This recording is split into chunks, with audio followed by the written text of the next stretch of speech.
When a patentability search is not needed, there are at least three cases where you will not need a patentability search, or rather, doing a patentability search would be counterproductive. The first instance is when the client cannot afford both a patentability search and the filing cost for filing and drafting a patent application. So that is something which will depend on the amount or the budget the client has for filing patents.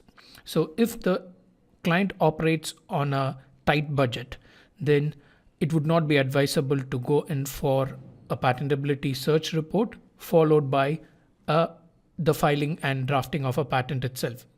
And especially in a market like India, where the cost of search can be substantial, it would put the client in a precarious position, because the client would end up expending a huge amount of money for the search, and then later on could eventually realize that there was nothing to patent at all.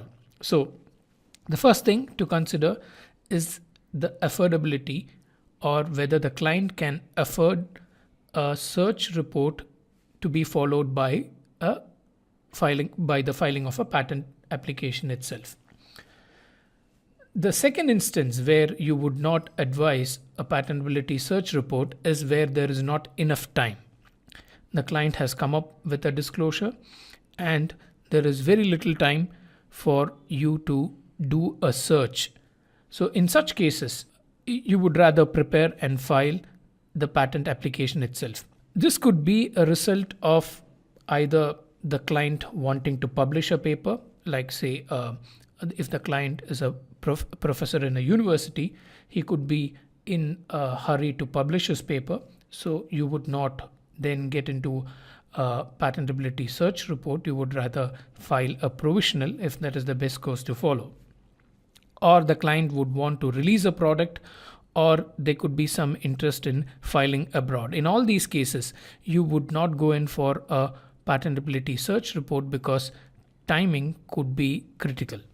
In cases where there is a constraint of time, one approach you could follow is to prepare a search report and simultaneously also draft the patent application. Now, this could be done simultaneously so that time is saved, and the objective of the patentability report, improving the drafting process, is also achieved by doing this, which means as you draft the patent application, the patentability search report will inform you how to claim, how to make changes, how to fine-tune the application, how to get over prior art, and various other things which we have seen could be the benefit that comes out of a patentability search report. So one approach, even if there is insufficient time, is to do both the search and the drafting simultaneously.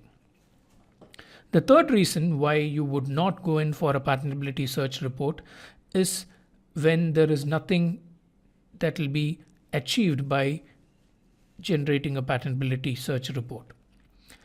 This is if the technology is very new, that there is not much literature to be searched, or traditionally the technology has been kept as a secret, as it is in some fields, or there are very few players in the field.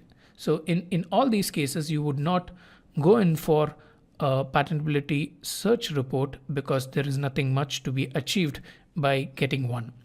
You would also not go in for a report when the client has enough knowledge which is not found in the field if you would do a search.